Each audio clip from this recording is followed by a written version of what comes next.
आज का कहानी बहुत ही डरावनी है। शुरुआत में सब कुछ सामान्य लगता है, लेकिन धीरे धीरे ये कहानी पागलपन की हद तक चली जाती है। ये कहानी आप भूल नहीं पाएंगे। लेकिन कहानी शुरू करने से पहले, अगर आपको अजीब, डरावनी और रहस्यमयी कहानियां पसंद हैं, तो आप सही जगह पर हैं। हम हर हफ्ते ऐसी ही एक नई कहानी लाते हैं। तो अगर आपको ये अच्छा लगे, तो हमारे चैनल को लाइक और सब्सक्राइब करें और नोटिफिकेशन ऑन करना मत भूलें, ताकि कोई भी वीडियो मिस ना हो। तो अब तैयार हो जाइए, अपना सीट बेल्ट बांध लीजिए और चलिए आज का कहानी शुरू करते हैं।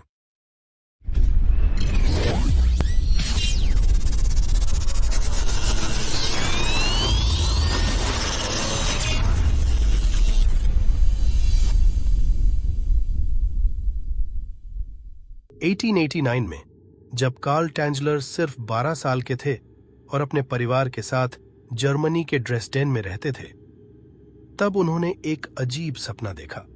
इस सपने में उन्होंने खुद को घने अंधेरे में पाया, जहां चारों तरफ बस सन्नाटा और खालीपन था। फिर अचानक पीछे से कदमों की आवाज आई। वो चौंक कर पलटे और देखा, एक औरत सफेद रंग की खूबसूरत ड्रेस पहने धीरे धीरे अंधेरे से बाहर उनकी तरफ आ रही थी। वो उनके पास पहुंची और रुक गई। कुछ पल के लिए सारा माहौल चुप था।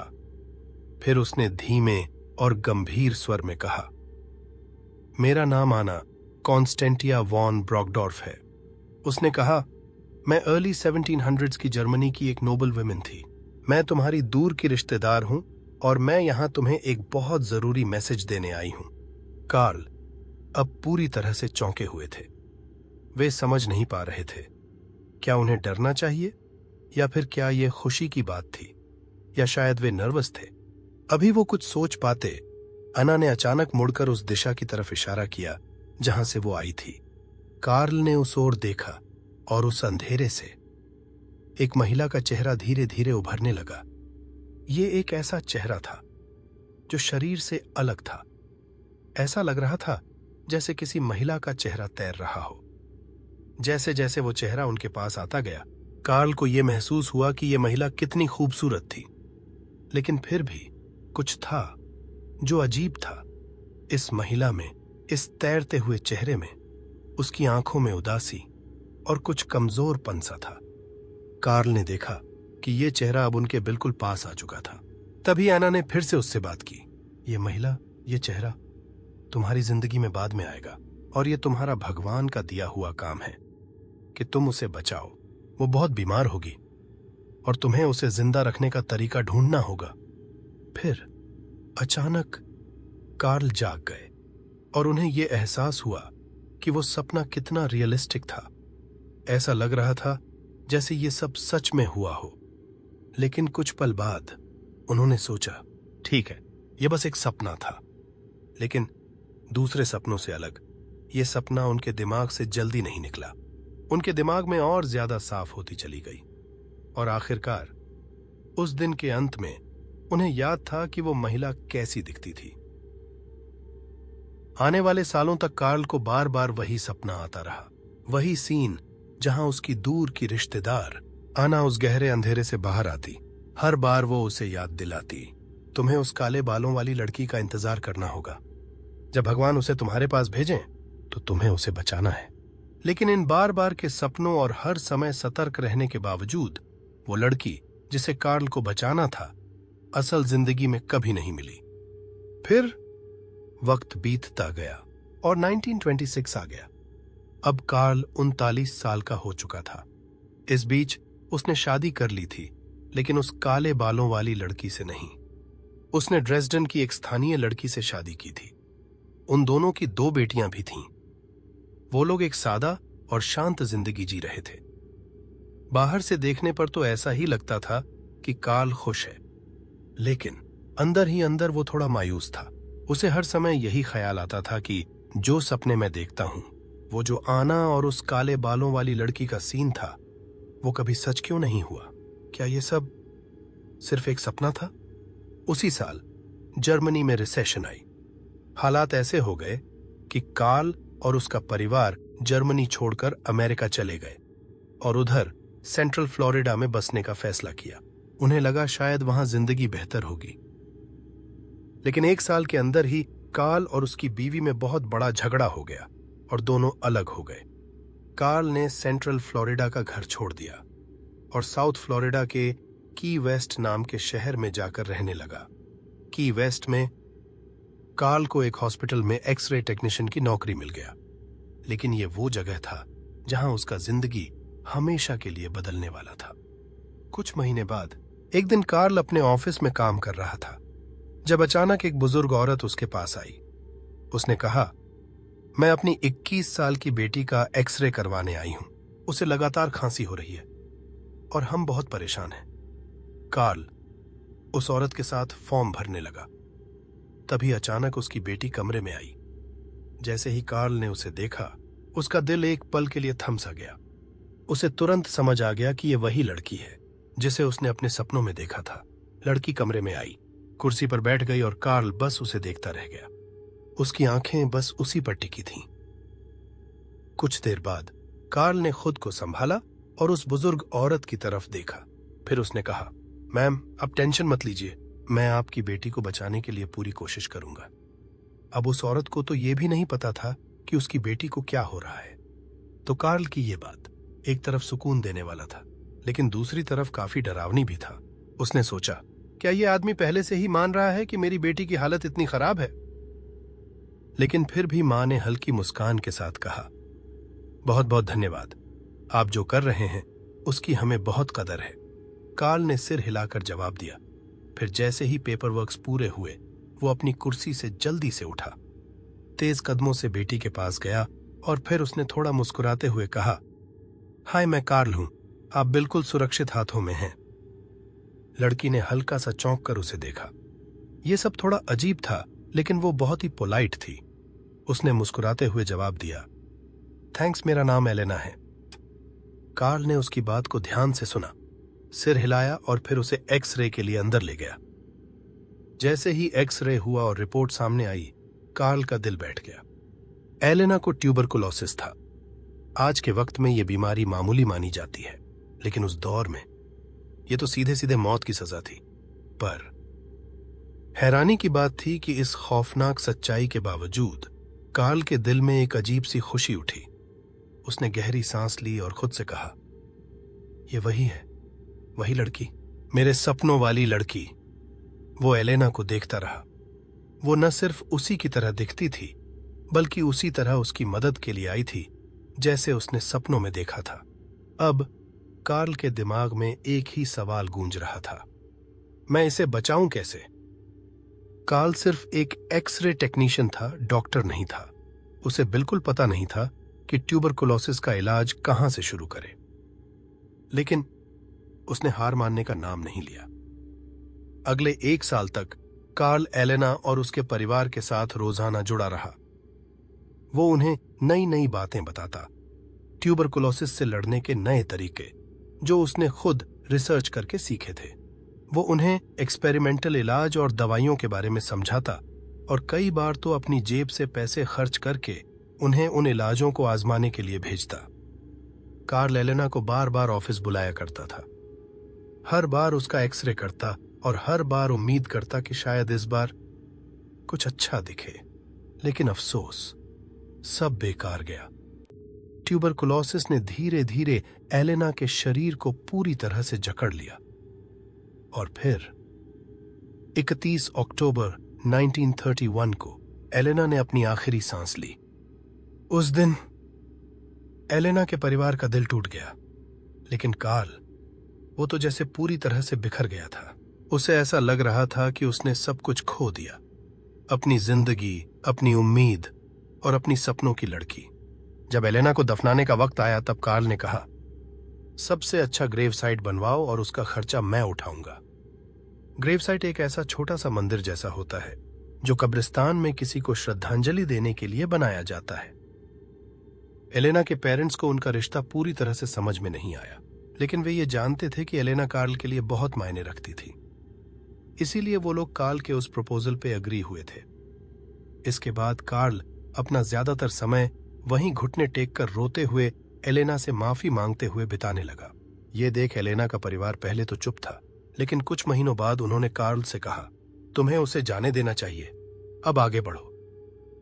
लेकिन कार्ल ने इनकार कर दिया। उसकी दीवानगी सिर्फ बढ़ती गई। समय के साथ एलेना के प्रति उसका प्यार और बढ़ता गया। 7 साल तक ऐसा ही चलता रहा।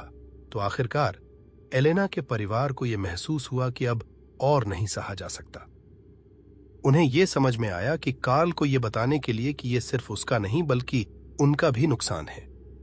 इसलिए परिवार ने तय किया कि सबसे अच्छा तरीका होगा कार्ल से वो चाबी वापस ली जाए जो उसे टूम के उस छोटे से हिस्से में जाने का हक देता था। एक रात एलेना की बहन फ्लोरिंडा ने बिना किसी को बताए कार्ल के घर जाने का फैसला किया ताकि वो चाबी वापस ले सके। वो अपनी कार में बैठकर चुपके से कार्ल के घर की ओर रवाना हो गई। कार्ल का घर सड़क से थोड़ा हटकर था, कुछ पेड़ों के पीछे, और उधर तक पहुंचने के लिए एक घुमावदार रास्ता था। फ्लोरिंडा ने कार्ल के ड्राइववे में मोड़ लिया और गाड़ी चला रही थी। जैसे ही घर नजर आया, उसने देखा कि पहली मंजिल की कई लाइट्स जल रही थीं, यानी कार्ल घर पर था। फाइनली जैसे ही वो घर के पास पहुंची, उसने खिड़कियों में देखा और एक पल के लिए उसने देखा कार्ल बहुत अच्छे कपड़े पहने हुए सूट या टक्सीडो में एक औरत के साथ डांस कर रहा था जो खुद भी बहुत अच्छे कपड़े पहनी थी। कुछ समय के लिए फ्लोरिंडा ने सोचा, क्या मुझे वापस मुड़ जाना चाहिए? उसे परेशान नहीं करना चाहिए था। लेकिन फिर उसने सोचा, अब और नहीं, मुझे ये सब खत्म करना है। तो उसने कार को कार्ल के घर के सामने रोका, बाहर निकली और घर के दरवाजे पर जाकर नॉक किया।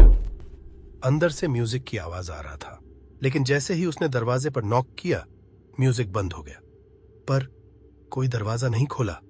फ्लोरिंडा जानती थी कि अंदर लोग हैं, तो उसने फिर से नॉक किया, लेकिन अब भी घर में कोई हलचल नहीं हुआ। सब कुछ शांत था, जैसे लोग अंदर छुपकर बैठ गए थे। आखिरकार परेशान होकर फ्लोरिंडा ने तीसरी बार दरवाजे पर नॉक किया और बोली, कार्ल, मुझे पता है तुम अंदर हो। मुझे अपनी बहन के बारे में तुमसे बात करनी है, प्लीज बाहर आओ। आखिरकार उसने फुटस्टेप्स की आवाज सुनी। कुछ ही पल बाद दरवाजा खुलने की आवाज आई। दरवाजा बस थोड़ा सा खुला और उस छोटी सी दरार से कार्ल ने बाहर झांकते हुए शक भरी नजरों से फ्लोरिंडा को देखा। फिर उसने कठोर आवाज में कहा, तुम यहां क्यों आई हो? फ्लोरिंडा ने अपनी घबराहट पर काबू पाते हुए कहा, देखो, मैं अपनी बहन के बारे में बात करने आई हूं। क्या मैं अंदर आ सकती हूं या तुम बाहर आकर मुझसे बात कर सकते हो? कार्ल ने बिना कोई सोच विचार किए ठंडे लहजे में कहा, नहीं, और झट से दरवाजा बंद करने लगा। लेकिन दरवाजा बंद करने से पहले उसने एक पल के लिए अपनी जगह छोड़ी और इसी दौरान फ्लोरिंडा ने दरार से अंदर झांक लिया। जो उसने देखा वो उसे शॉक कर दिया। अंदर वही औरत बैठी थी जिसके साथ कार्ल डांस कर रहा था। वो एक कुर्सी पर बिल्कुल सीधी होकर बैठी थी। उसका चेहरा दरवाजे की तरफ था। फ्लोरिंडा की सांसें थम गईं। उसने तुरंत पहचान लिया, वो उसकी बहन थी। वो पूरी तरह हैरान और परेशान होकर वहीं खड़ी रह गई। कुछ समझ नहीं आ रहा था कि अब क्या करे। थोड़ी देर तक सुन्न रहने के बाद उसने खुद को संभाला, जल्दी जल्दी कार में बैठी और सीधा पुलिस को बुलाने चली गई। थोड़ी ही देर में पुलिस वहां पहुंच गई। उन्होंने दरवाजे पर जोर से नॉक किया और सख्त आवाज में कहा, दरवाजा खोलो कार्ल, हमें उस औरत से मिलना है जो अंदर है। इस बार कार्ल समझ गया कि अब उससे बचना नामुमकिन है। उसने धीरे धीरे दरवाजा खोला और पुलिस को अंदर आने दिया। पुलिस अंदर पहुंची और उनकी नजर उस औरत पर गई। जैसे ही उन्होंने उसे देखा, सारा सच सामने आ गया। वो एलिना ही थी। एलिना अब इस दुनिया में नहीं थी। वो 7 साल पहले ही गुजर चुकी थी। उसकी मौत के बाद कार्ल ने कहा कि वो उसके ग्रेव में जाकर उससे बात करता था। इसी वजह से वो हर रात वहां जाता था, क्योंकि उसका मानना था कि वो और एलिना साथ में वक्त बिताते थे। फिर 1933 में, यानी एलिना के मरने और दफन होने के 2 साल बाद, कार्ल ने कहा कि एक रात जब वो ग्रेव में गया तो एलिना ने उससे कहा, मुझे यहां अच्छा नहीं लग रहा, मैं तुम्हारे साथ तुम्हारे घर चलना चाहती हूं। अगले दिन कार्ल एक छोटी गाड़ी लेकर ग्रेवयार्ड पहुंचा। उसने एलिना को ताबूत से बाहर निकाला, गाड़ी में रखा और उसे अपने घर ले आया। इसके बाद अगले 5 साल तक कार्ल हर रात ग्रेवयार्ड जाता रहा ताकि किसी को शक न हो। लेकिन सच ये था कि एलिना का शरीर कभी ग्रेवयार्ड में नहीं गया, वो हमेशा उसके घर में ही था। कार्ल ने एलिना के बुरी तरह से खराब हो चुके शरीर को ठीक करने के लिए दिन रात मेहनत की। उसने उसकी हड्डियों को जोड़ने के लिए पियानो की तारों का इस्तेमाल किया ताकि उसका स्केलेटन जुड़ा रहे। उसने उसकी आंखों की जगह कांच की नकली आंखें लगा दी। फिर उसने उसकी स्किन पर कुछ खास तरह का मोम लगाना शुरू किया ताकि वो ठीक दिखे। उसने उसके अंदर कपड़े भरे ताकि उसका शरीर भरा हुआ लगे, और बदबू को छुपाने के लिए वो हर रोज उस पर परफ्यूम छिड़कता था। जब उसकी आंखें ठीक हो गईं, तो कार्ल ने जितना हो सके उतना वक्त उसके साथ बिताया। वो बार बार उसके कपड़े बदलता, मेकअप करता, उसे नए गहने पहनाता और फिर उसके साथ जिंदगी के उतार चढ़ाव पर बात करता। वो उसके साथ हंसता, उसके साथ रोता, लिटरली वो सारा टाइम उसके साथ बिताने लगा। कार्ल ने खुद कहा कि असल में एलिना को अपने घर में रखने का उसका मकसद था उसे फिर से जिंदा करना। उसे ये यकीन था कि अगर वो किसी तरीके से उसका शरीर आसमान में भेज सके तो वहां की रेडिएशन उसे फिर से जिंदा कर देगी, और अगर वो ऐसा कर पाता तो उसका दिया हुआ प्रॉमिस भी पूरा हो जाता। लेकिन शायद ये सिर्फ उसका एक इमेजिनेशन था, क्योंकि कार्ल को कभी भी एलिना को आसमान में भेजने का मौका नहीं मिला। इसके बजाय उसे कब्र को नुकसान पहुंचाने और बिना इजाजत के बॉडी निकालने के आरोप में गिरफ्तार किया गया। और जहां तक एलिना का सवाल है, उसका बॉडी उसके परिवार को वापस किया गया और उन्होंने उसे की वेस्ट में दफन कर दिया। आज के एपिसोड के लिए बस इतना ही। अगर आपको वीडियो पसंद आया हो तो लाइक बटन को दबाना ना भूलें, और अगर आपने अब तक चैनल को सब्सक्राइब नहीं किया है तो अभी सब्सक्राइब करें। साथ ही नोटिफिकेशन बेल को भी ऑन कर लें ताकि हमारी हर नई वीडियो का अपडेट आपको सबसे पहले मिल सके। तो अब हम फिर मिलेंगे अगले चैप्टर में एक और रोमांचक और दिलचस्प वीडियो के साथ। तब तक के लिए good bye and take care.